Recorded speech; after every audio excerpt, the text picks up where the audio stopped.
poor girl walks 7 miles to buy medicine for her mother every day, until one day a CEO follows her and discovers why.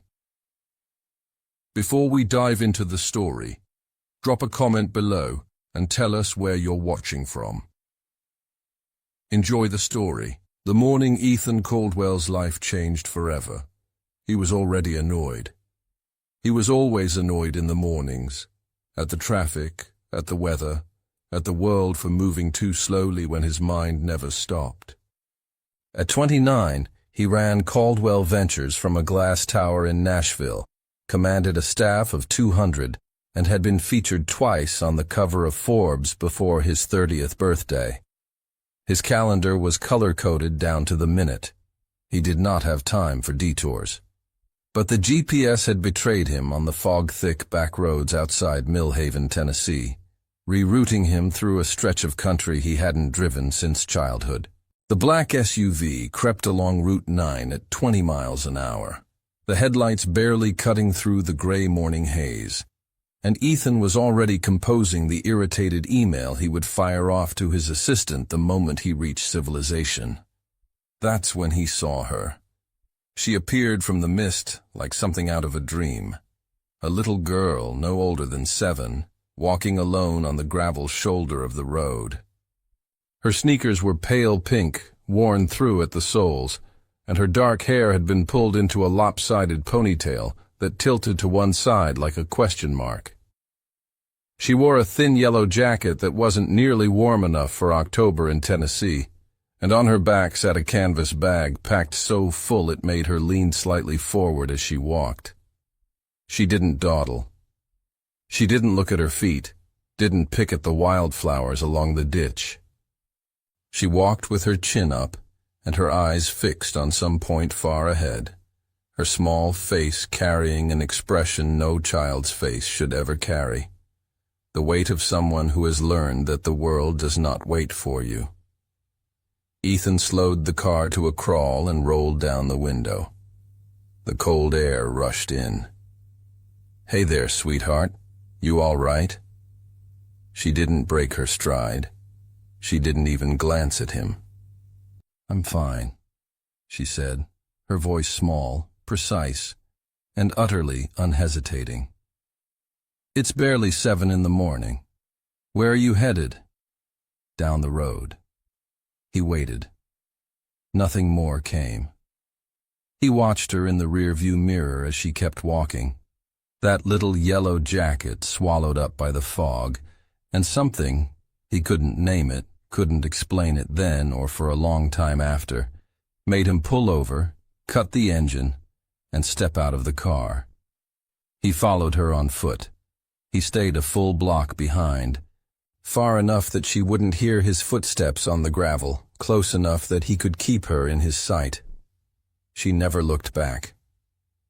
She crossed the old wooden bridge over Miller Creek, past the shuttered grain mill with its peeling Purina sign, turned down Fulton Avenue where the elm trees arched over the road like cathedral ceilings.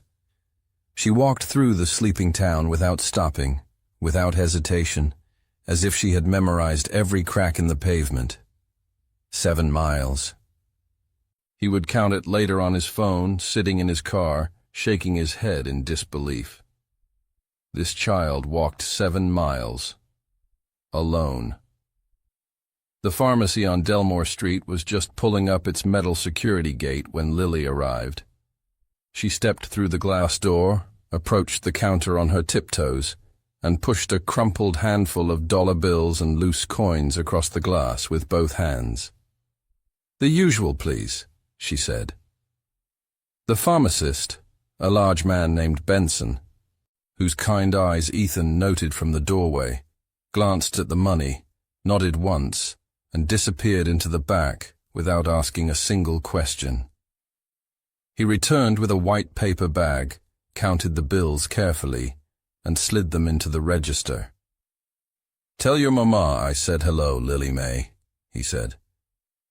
"Yes, sir," she answered, tucking the bag into her canvas backpack with great care, the way you handle something fragile. "Thank you, Mr. Benson." and then she turned and walked back out the door, back toward those 7 miles. Ethan pressed himself against the exterior wall so she wouldn't see him, and when she passed, he fell into step behind her again. The whole return journey, he couldn't take his eyes off her. Didn't check his phone once. When they reached the edge of town, Lily turned down a rutted dirt lane lined with overgrown honeysuckle. At the end of it sat a small clapboard house, a porch that sagged on one side, paint peeling in strips like old skin, a single rose bush by the steps that someone had loved enough to plant and not yet had the heart to let go. Ethan hung back at the lane's entrance and watched through the thin curtain of the front window. Inside, a woman lay in a narrow bed, propped against pillows. Even from this distance, even through grimy glass, Ethan could see how diminished she was, pale as winter, her frame barely raising the blanket. But when Lily climbed up beside her and pressed the paper bag gently into her hands, the woman's face transformed. Her cracked lips parted into a smile so full of love it was almost unbearable to witness. Ethan stood in the cold morning air and could not move. His throat had locked. His chest ached, with something he didn't have a word for yet. And then his gaze drifted, the way a gaze does when it is searching for something to hold on to, and landed on the small wooden shelf above the woman's bed. On it sat a photograph in a cracked frame. A man's face, caught mid-laugh, dark eyes alive with warmth.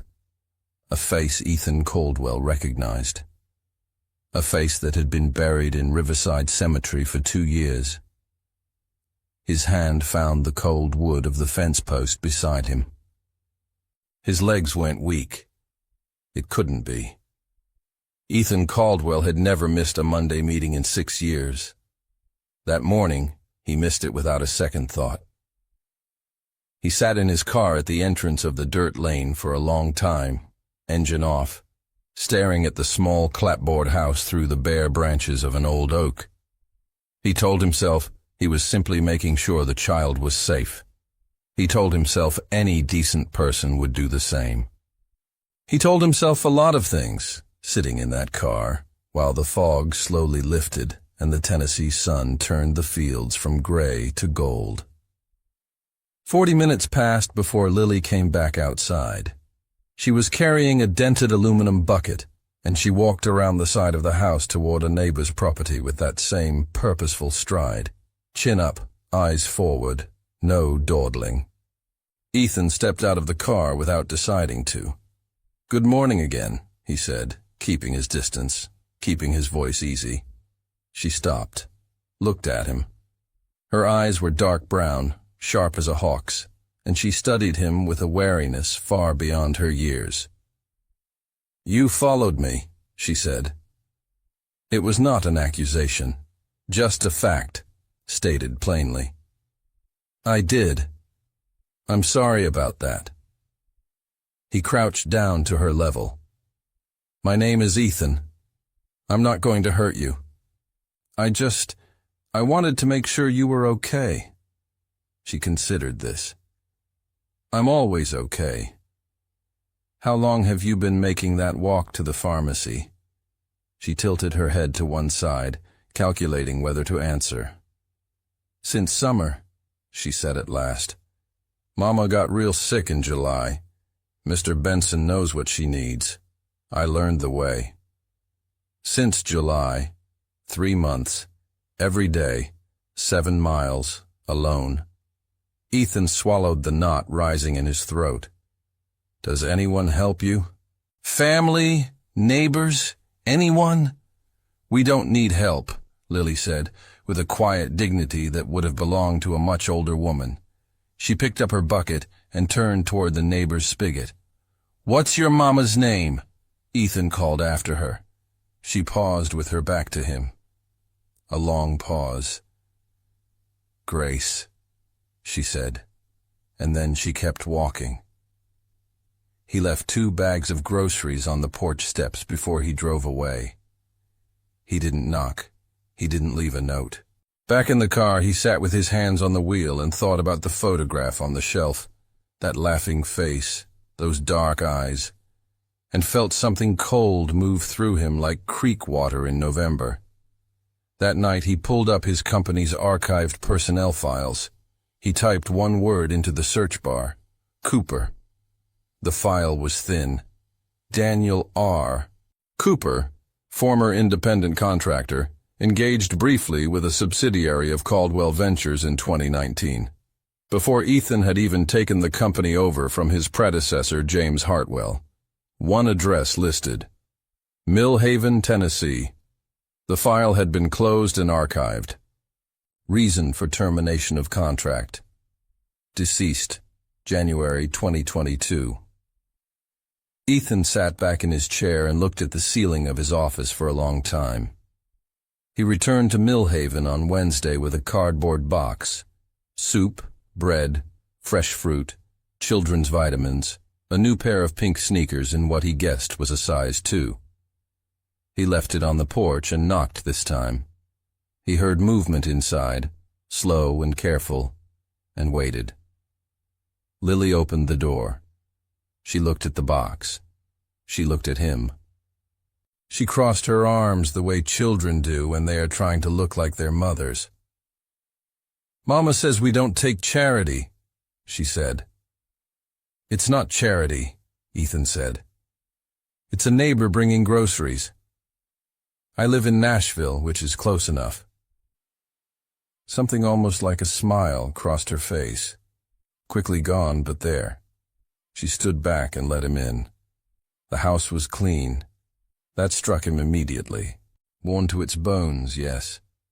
The linoleum cracked, the wallpaper peeling in the corners, a single space heater working too hard against the October cold, but swept and ordered with a pride that refused to quit. Lily's drawings were taped neatly to the kitchen wall. A handmade paper calendar hung by the door, with X's marked through each day. Grace Cooper was sitting up in bed, which was a change from what he'd seen through the window. She was younger than he'd expected, late 30s maybe, with the same dark eyes as her daughter and cheekbones that might have been beautiful in another life, before whatever illness had carved her down to angles. She looked at Ethan with an expression that was not quite surprise. "You left those groceries the other day," she said. Her voice was thin but precise. "Yes, ma'am." "And you followed my daughter to the pharmacy." He met her eyes. "Yes." She studied him carefully. There was something in her gaze he couldn't place, a recognition he hadn't earned. "What's your name?" she asked, though something in her tone suggested she already knew. "Ethan Caldwell." Grace Cooper's jaw tightened almost imperceptibly. She looked down at the blanket over her lap and smoothed a wrinkle that wasn't there. "You knew Danny," she said softly. It was not a question. Ethan's breath stopped. Danny, the laughing man in the photograph, Daniel Cooper. He opened his mouth, and for the first time in years found he had no idea what to say. He came back Thursday with Dr. Patricia Miles, a physician he trusted, a woman with graying hair and sensible shoes and the rare gift of making people feel examined without feeling judged. He had called in a favor. Grace had not exactly agreed to a visit, but she had not said no, which Ethan had decided was the same thing. Dr. Miles spent 40 minutes with Grace behind the closed bedroom door while Ethan sat at the kitchen table and let Lily show him her drawings. She had filled 3 notebooks, birds mostly, and houses with smoke coming from chimneys, and one recurring figure, a tall man with dark curly hair and a wide smile. "Is that your dad?" Ethan asked carefully. Lily colored in a wing without looking up. "He's in heaven," she said, matter-of-factly, the way children deliver enormous truths. When the doctor came out, she pulled Ethan aside near the door and spoke quietly. Grace had an aggressive autoimmune condition, complicated by untreated infection. Treatable, but barely, at this stage. She needed a specialist in Nashville, imaging, a course of medication that cost more per month than this house was worth. Without it, the trajectory was not good. Ethan said he would cover everything. Doctor. Miles nodded and left. He went back to the bedroom. Grace was looking at the window, where the afternoon light came in thin and golden. She turned when she heard him, and he told her what Dr. Miles had said, and he told her he would pay for all of it. No, Grace said. Mrs. Cooper. No. Her voice was quiet, but absolute, the kind of quiet that has granite in it. I don't know what you think you're doing here, Mr. Caldwell, or what you think you owe us, but we are not your responsibility. Lily walks 7 miles every day. I know what my daughter does. A flash of anguish crossed her face, gone in an instant. I know exactly what she does, and that is between her and me. Ethan stood there, hands at his sides, feeling a frustration he had no right to express. He looked around the room, at the pill bottles lined up on the nightstand, at the worn Bible on the shelf, at the photograph of Danny Cooper laughing, frozen in a moment that had preceded all of this devastation. And he said carefully, "How did you know who I was when I told you my name?"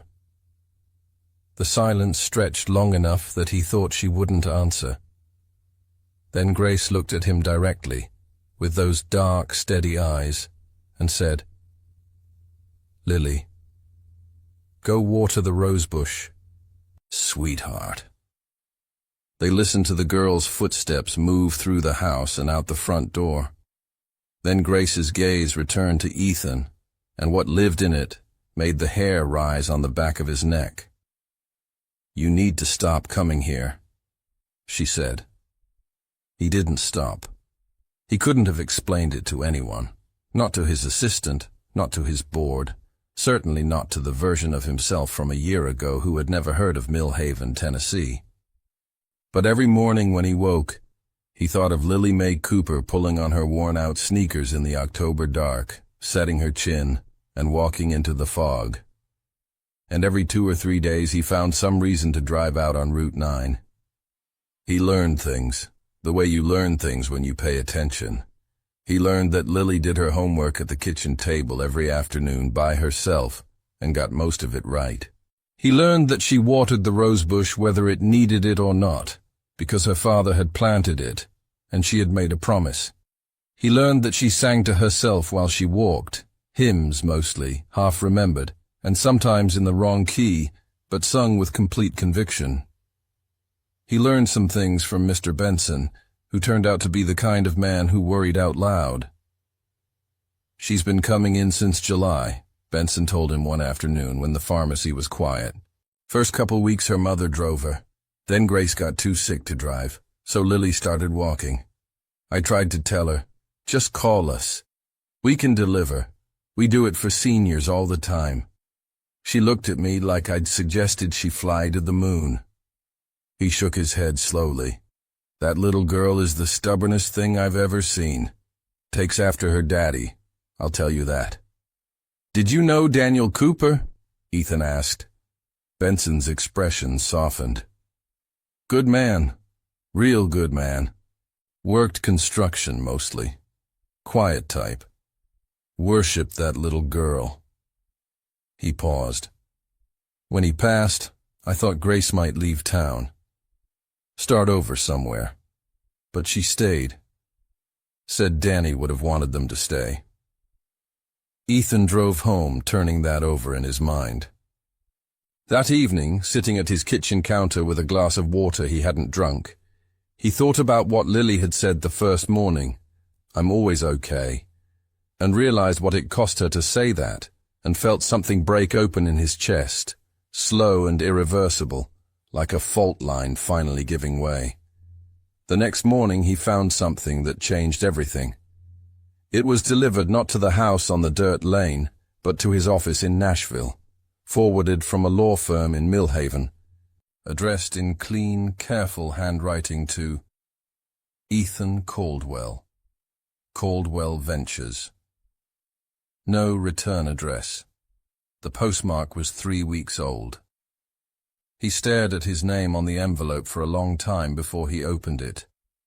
Inside the envelope was a single folded page, not a lawyer's letter, not a formal document, but a handwritten note on plain white paper, the ink slightly faded, as if it had been written and stored for some time before being sent. Ethan, if this reached you, then Grace finally let someone in. That means she's worse than she's been letting on, and Lily needed to do something that caught a stranger's attention. I'm sorry you had to find them this way. I need you to understand. I didn't plan to leave them like this. I thought I had more time. You don't know me, but I know you. I watched you build what James Hartwell showed you how to build. I was there at the beginning, though we never met directly. James used to talk about you like a son. I'm asking you to look after my girls, not because you owe me anything, because I believe you're the kind of man who helps when he sees something that needs helping, even when no one's watching. I left what I could. The rest I'm leaving to you. Daniel Cooper. Ethan sat at his desk and read it 4 times. His coffee went cold. His phone rang twice and he let it go to voicemail. James Hartwell, his mentor. The man who had pulled a broke 22-year-old out of a dead-end accounting job sat him down and told him he had the mind of an entrepreneur and the stubbornness of a mule, and that those 2 things together were worth more than any MBA. James had died 18 months ago. A stroke, swift and merciless. Ethan had stood at his graveside in the November rain and felt the loneliest he had ever felt in his life, and James had known Daniel Cooper. Ethan opened his laptop and went back to the archived file. This time he read every line. There, in a footnote on the 3rd page, in the dry language of corporate record-keeping, a note from James Hartwell himself, dated 2019, D. Cooper. Trusted. Personal reference. Extend professional courtesy. His phone rang a 3rd time. He answered it without looking at the screen. Mr. Caldwell? A woman's voice, professional, measured. This is Ellen Marsh, from Marsh & Associates, Millhaven. We represent the estate of Daniel R. Cooper. I believe you recently received a letter forwarded from our office. I did, Ethan said. Then you're aware that Mr. Cooper amended his life insurance beneficiary 6 months before his death. A pause. The amended beneficiary is you, Mr. Caldwell. The policy is worth $240,000. Mr. Cooper's instruction was that the funds be used at your discretion for the benefit of his family.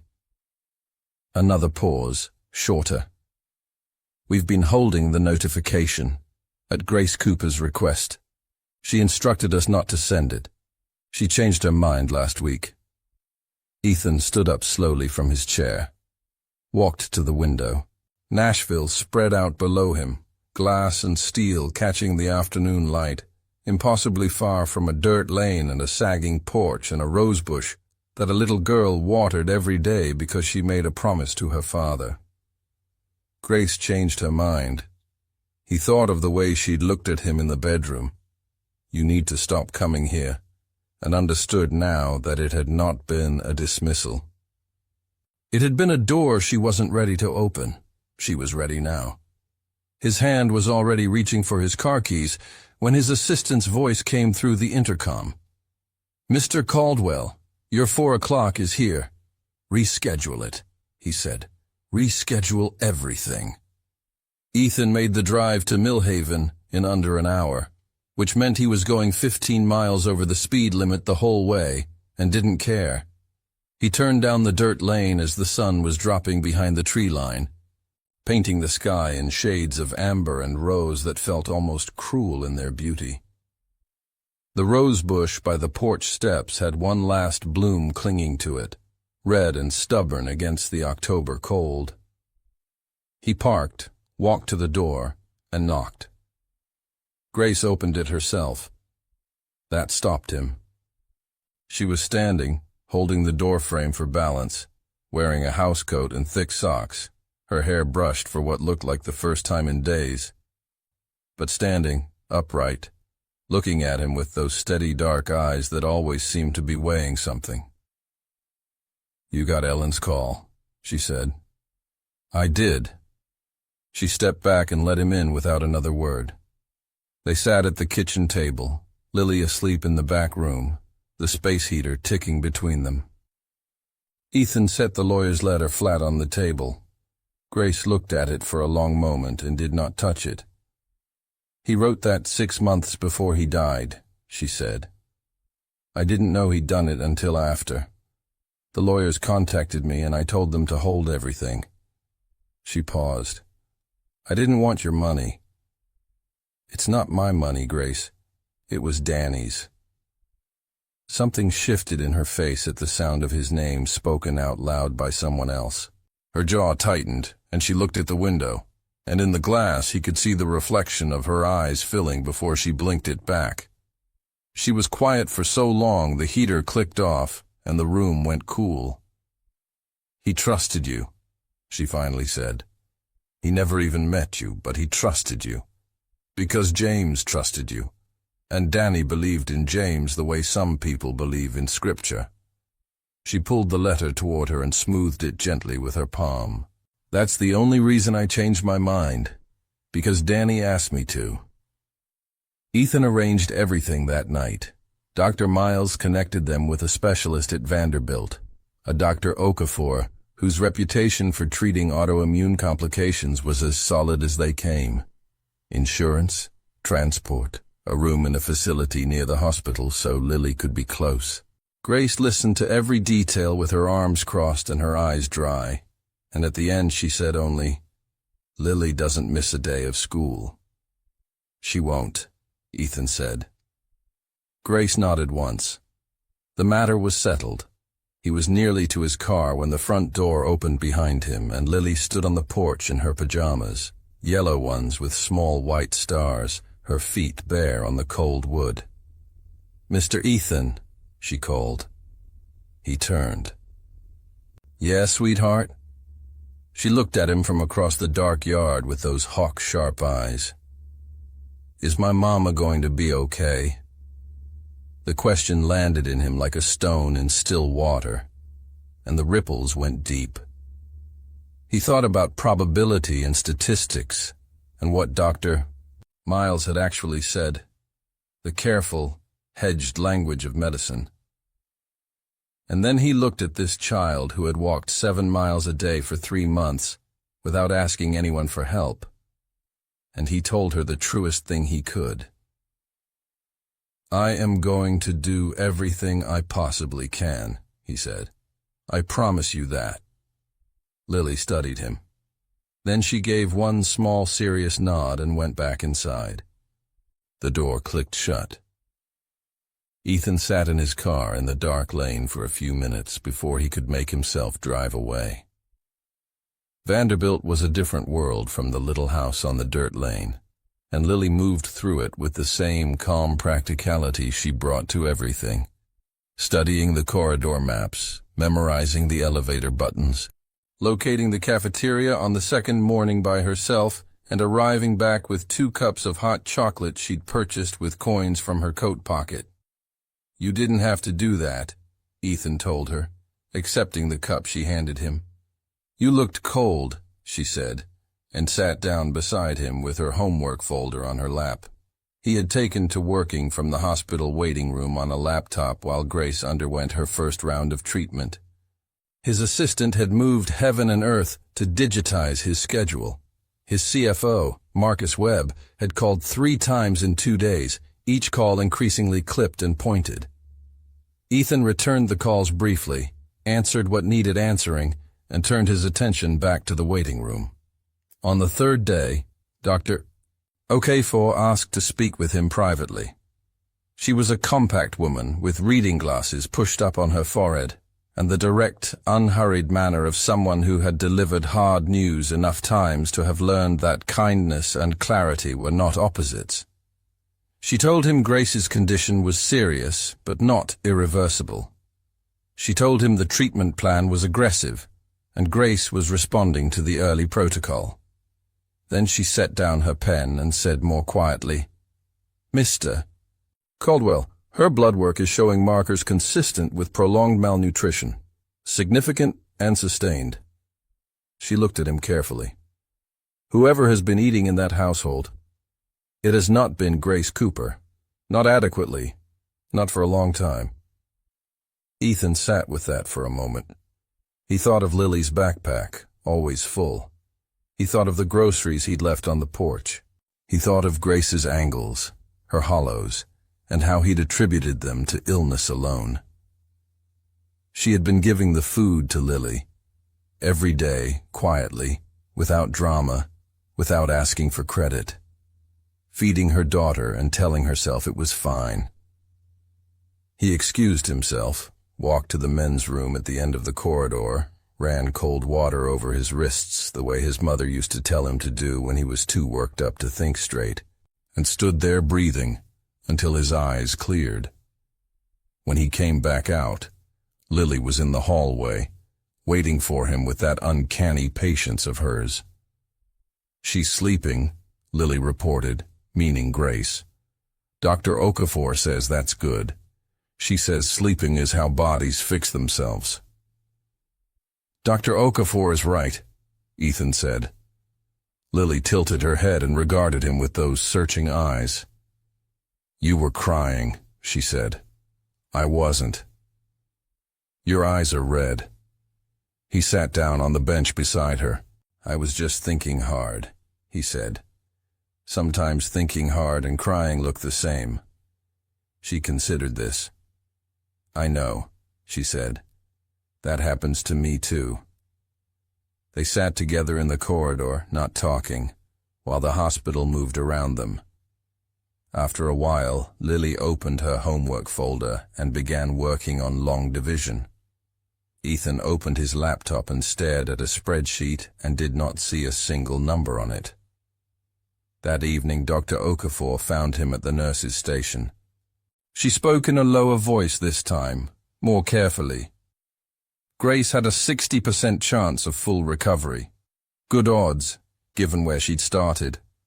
But she needed to stay in treatment, complete the full course, not leave early. And Grace, the doctor said with a look that communicated volumes, had a history.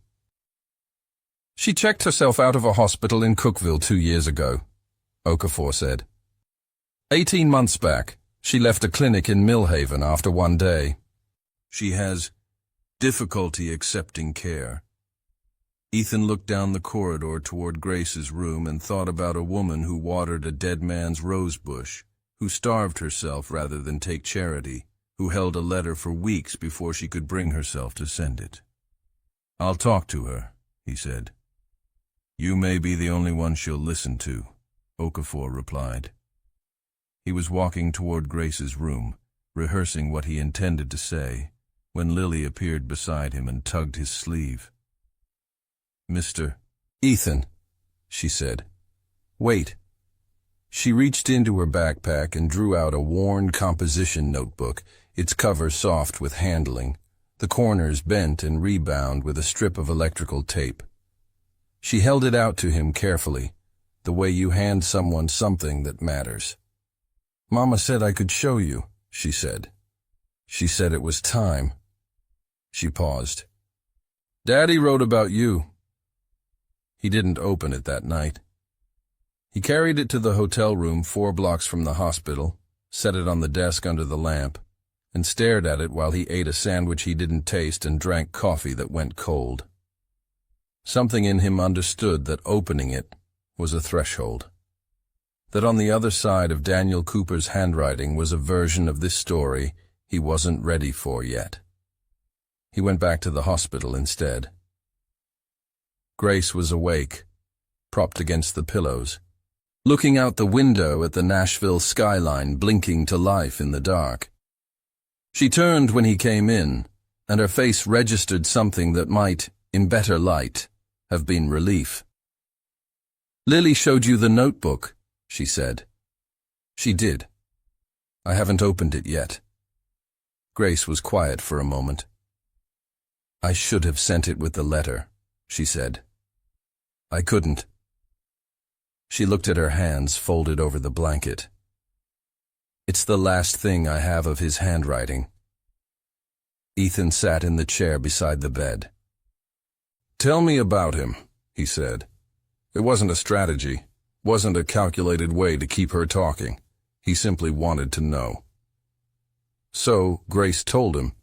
She told him about meeting Danny Cooper at a church picnic in Millhaven when she was 24, about how he'd spent 45 minutes trying to work up the nerve to speak to her, and finally did it by commenting on her potato salad, about how he worked construction 6 days a week and spent Sundays teaching himself things, carpentry, basic accounting, mechanical repair, with the focused determination of a man who understood that the world would not give him what he hadn't earned. About how he'd planted the rose bush the spring after Lily was born, because Grace had mentioned once, offhandedly, that she'd always wanted one, and he'd remembered. About the Tuesday in January 2022, when a structural beam on a renovation site in Cookville gave way at the wrong moment, in the wrong direction. "They called me at 7 in the morning, Grace said. Her voice was level. 2 years, and the shock of it had smoothed down to something she could carry. Lily was still asleep.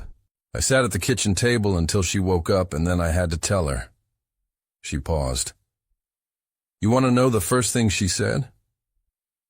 Ethan waited. She said, "Mama, I'll take care of us." She was 5 years old. Grace's voice did not break, but her eyes held something that was past breaking, past grief, settled into the bedrock of who she now was. And she meant it. That's the thing about Lily. She always means what she says. He left an hour later with a better understanding of why Grace refused help, why she fought like a cornered animal against anyone who tried to take the weight from her shoulders. Carrying it was the only way she had left to honor the man who'd always carried it with her. On the walk back to the hotel, his phone buzzed. Marcus Webb. He declined the call. 2 minutes later, a text. "Bored is restless. You've missed 3 key meetings. People are asking questions. We need to talk about your priorities." He pocketed the phone. At the desk in the hotel room, he opened Daniel Cooper's notebook. The handwriting was small and careful, the kind of print that has been trained out of a natural left-handed scrawl. The early pages were personal, observations, grocery lists, notes to himself, a birthday message to Lily that made Ethan stop and breathe. But midway through, the tone changed. The entries became methodical, numbered, documented. Ethan read for 2 hours without looking up. When he finally set the notebook down, his hands were not entirely steady. The notebook contained 41 pages of documentation. Daniel Cooper had been working as a subcontractor on a site in the rural stretch between Millhaven and the county line when he'd first noticed the water in Miller Creek running dark in the dry season, with a chemical smell that didn't belong. He'd started asking questions, quietly, the way a careful man asks questions when he isn't yet sure of what he's found. He'd taken samples in mason jars. He'd driven them to a university extension lab in Murfreesboro and paid out of pocket to have them analyzed. The results were in the notebook, paper-clipped to the relevant page. The creek water contained elevated levels of industrial solvents. The source, traced upstream, was a drainage pipe running from a commercial property on the county's eastern edge. A property that had changed hands 3 times in 6 years, most recently absorbed into a real estate holding company called Hartwell Industrial Properties, James Hartwell's company, which had become, upon James's death, a subsidiary of Caldwell Ventures. Ethan read the page 3 times. He set the notebook face down on the desk. He stood at the hotel window and looked at the Nashville lights for a long time, seeing nothing. Millhaven's water. Grace's illness. Autoimmune disorders with no clear genetic history, worsened by environmental factors according to Dr. Okafor's notes. The families along Miller Creek, who had, according to a newspaper clipping Danny had folded into the back of the notebook, reported a pattern of unexplained health problems over the past 4 years. An informal petition to the county health department. Filed, noted, not acted upon. Danny had died before he could take his documentation to the state environmental agency. The folder he'd been assembling had stayed in a notebook in a drawer, because Grace hadn't known what to do with it, and then Grace had gotten too sick to do anything. He had left it for Ethan, because he had trusted James Hartwell, and James had trusted Ethan. And Daniel Cooper had believed, was still believing from wherever beliefs go when the person holding them is gone, that the chain would hold. Ethan sat down on the edge of the hotel bed and put his face in his hands. The empire he had built, the tower of glass, the color-coded calendar, the Forbes covers, all of it rested, at least partially, on a foundation that had been quietly poisoning a creek in Millhaven, Tennessee. He had not known. He was certain of that. He had inherited the subsidiary without a full audit of its environmental compliance, because that was not the kind of detail that rose to the CEO level, because systems existed precisely so that CEOs did not have to know every pipe and drainage ditch in every property they touched. He had not known. It didn't matter. He picked up the phone and called his general counsel at 11 o'clock at night and told her to clear her morning. Then he called Marcus Webb and told him the same. Marcus started to say something about the board, and Ethan said, clearly and without heat, "Clear your morning, Marcus," and ended the call. He did not sleep. At 6 in the morning he was back at the hospital. Grace was awake before the staff brought breakfast, sitting up with the kind of alertness that sometimes comes after a good night in a body that has been rationing its energy for months. She looked at him when he came in, and read his face the way people read faces when they have learned to watch carefully for what's not being said. "You read the notebook," she said. "I did." "All of it?" "All of it." Grace was quiet for a moment. "He wanted you to fix it," she said. "That's why he left it for you. He wasn't angry, Danny. He didn't think you knew. He thought you were the kind of person who'd want to know." Her eyes held his steadily. Was he right? Ethan thought about his board, about Marcus, about the cost assessments and liability exposure, and the 17 ways a lawyer would tell him to handle this quietly. "Yes," he said. He was right. The meeting with his board lasted 4 hours. Ethan had spent the previous evening with his legal team, his environmental consultant, pulled in on 24 hours' notice, and a pot of coffee that was refilled twice. By the time he walked into the boardroom at 8 o'clock, he had a folder, a clear head, and no intention of leaving that room without a commitment to do what was right. He laid it out plainly. The contaminated drainage from Hartwell Industrial Properties, the timeline, the creek, the community health data, what Danny Cooper had documented, what Dr. Okafor's notes suggested about Grace's condition, what he intended to do about it. The room went very still. Marcus Webb leaned forward first. "Ethan." His voice carried the particular careful tone of a man who is choosing his words like a man in a minefield.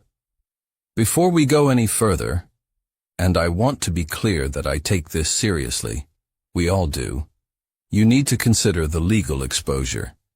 If we self-report before we've had our own independent analysis." "I have an independent analysis," Ethan said, and slid the environmental consultant's preliminary report across the table. The contamination is real. The connection to Hartwell IP is real. We own Hartwell IP. This is ours to fix. The liability alone is ours, Ethan said. The debate that followed was long and sometimes heated. 2 board members sided with Ethan immediately. 2 others aligned with Marcus, talking about shareholder value and legal strategy, and the difference between moral responsibility and legal culpability. The 5th member, a 71-year-old woman named Doris Huang, who had known James Hartwell for 30 years and had attended his funeral in the November rain, sat quietly through most of it, and then said, "James would have fixed it." She looked around the table. "That's all I have to say." The vote went 4-1. Marcus Webb abstained.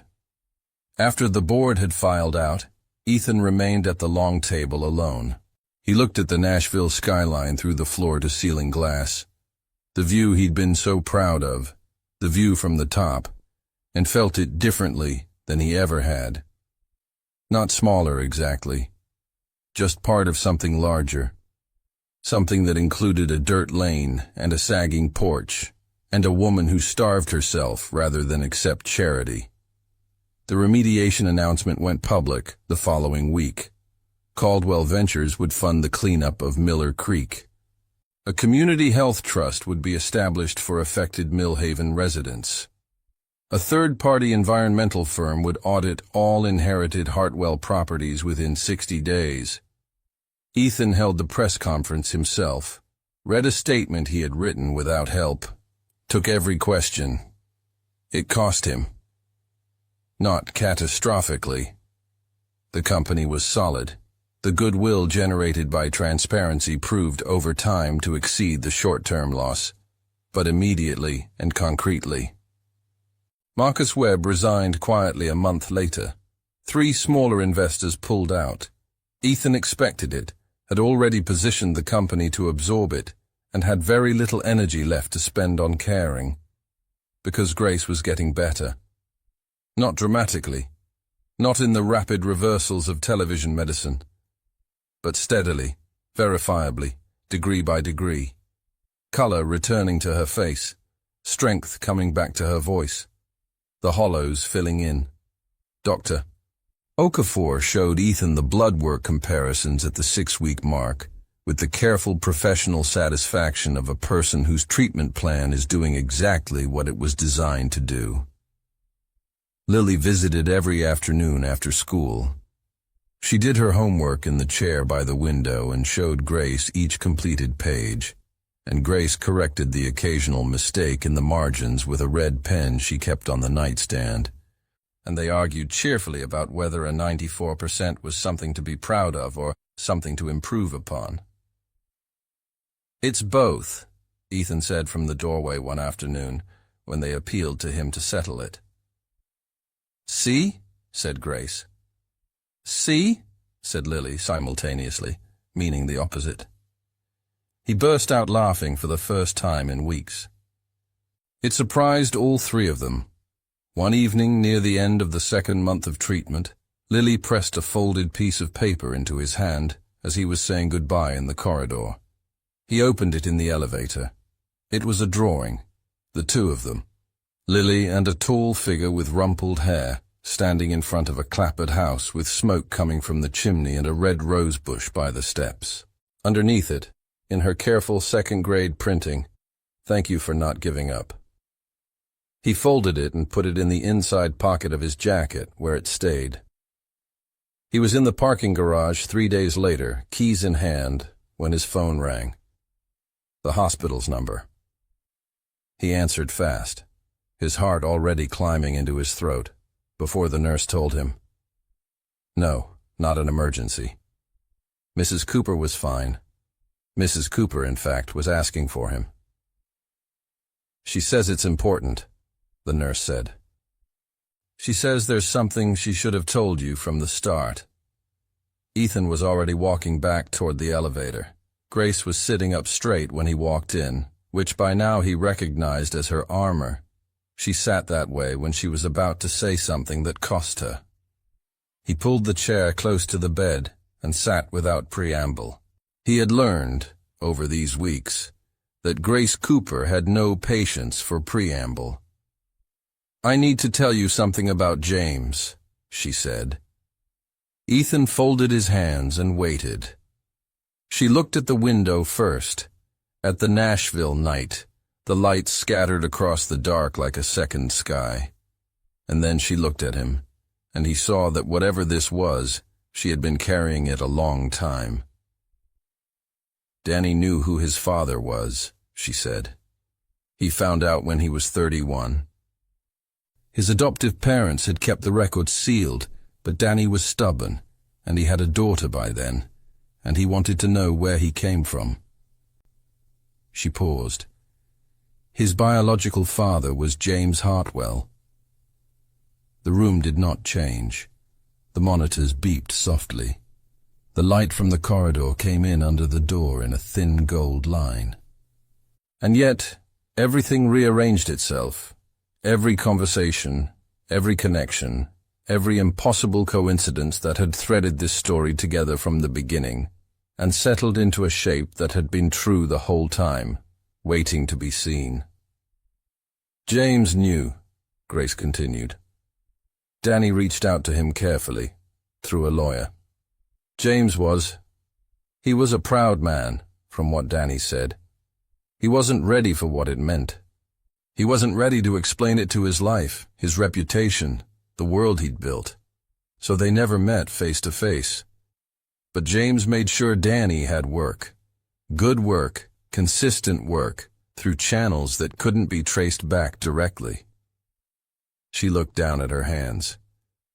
He was the way James chose to have a conscience without having a conversation.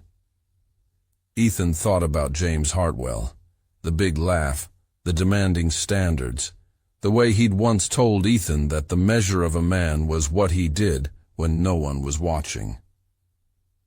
He thought about a file in a corporate archive. D. Cooper. Trusted. Personal reference. Extend professional courtesy. When James died, Grace said, Danny grieved him, in private, without anyone knowing why. He grieved a father he never sat across a table from. She looked up. And then 8 months later, Danny died too, and I was left here with Lily and a notebook and a name I didn't know what to do with. My name, Ethan said. James told Danny about you. In letters. They wrote letters, which I always thought was so like James from what Danny described. Old-fashioned and careful and full of things he couldn't say out loud. She almost smiled. He told Danny you were the son he'd chosen, the one he'd found room for in his actual life. Her eyes held his steadily. Danny didn't resent you for that. I want you to know that. He said it in the notebook. He said he was glad his father had someone. Ethan looked at the floor. The back of his throat ached with something that had no name and didn't need one. Lily, he said slowly.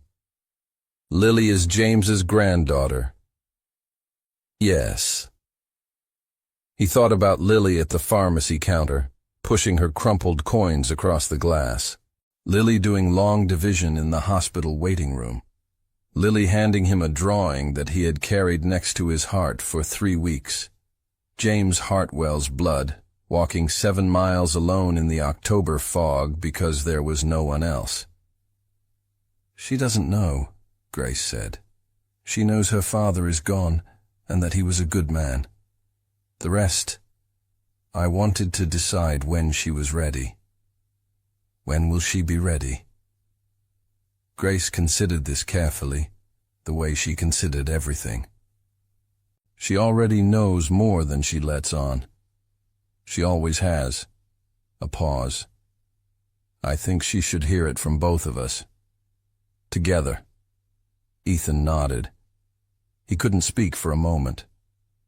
When he found his voice, it came out low and unsteady in a way he didn't try to control. James would have loved her, he said, the way she is, the way she walks into things. He would have thought she was the greatest thing he ever had a hand in. I know, Grace said gently. That's why I told you. Lily came home to Millhaven on a Saturday in late January, the kind of bright winter day that feels like a promise. The porch had been repaired. Ethan had arranged it through a local contractor, quietly, without fanfare.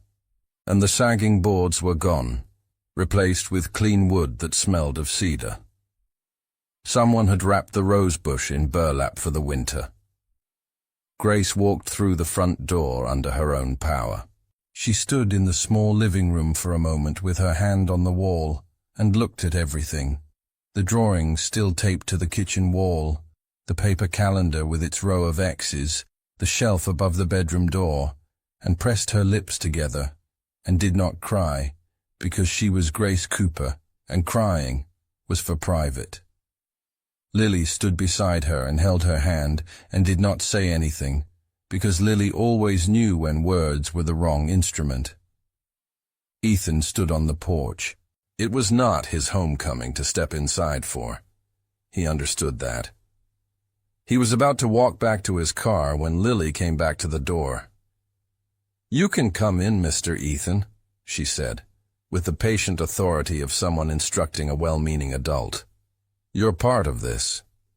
He came in. The three of them sat at the kitchen table and Grace made tea, standing at the stove in her housecoat with a straightness to her spine that had not been there in October. And Ethan thought that he had never in his life witnessed anything as quietly magnificent as a woman who had been broken open by the world and was choosing, deliberately and without audience, to put herself back together. A week later, on a Sunday afternoon, Grace and Ethan told Lily about James. They sat on the repaired porch in the weak January sun, Lily between them, her hawk eyes moving from one face to the other as the story unfolded. The letters, the connection, who her grandfather was, and what he had built, and what he had not been brave enough to say out loud while he was alive. Lily was quiet for a long time when they finished. "He knew about me?" she asked finally. "He knew about you," Grace said. Lily looked out at the dirt lane, at the elm trees bare against the sky, at the empty road that led 7 miles to Mr. Benson's pharmacy. She swung her feet slowly, the way children do when they are processing something enormous with the only tool they have, which is patience. "I think," she said at last, with the deliberate weight of someone saying something she has arrived at honestly, "that he would have liked me." "I think so too," Ethan said. "And I think," Lily continued, "that if he was watching, he'd be glad you came." She looked at Ethan directly, with those dark eyes that had her father's steadiness and her mother's precision, and something entirely her own underneath both. "Even if it took you a while." Ethan laughed. That surprised, helpless laugh she'd startled out of him before. Grace's mouth curved at the corner in the way that was as close as she usually came to laughing in company. "It did take me a while," he admitted. "That's okay," Lily said, gracious in the way only children and very old people know how to be. "You got there." In the spring, the rosebush bloomed. Not one bloom this time, or two. It came back like it had been storing itself up, red and extravagant and faintly ridiculous against the new porch cedar. Lily did not walk 7 miles alone anymore. Not because anyone had forbidden it, not because the world had changed enough to make it safe, but because the reason for the walk had changed.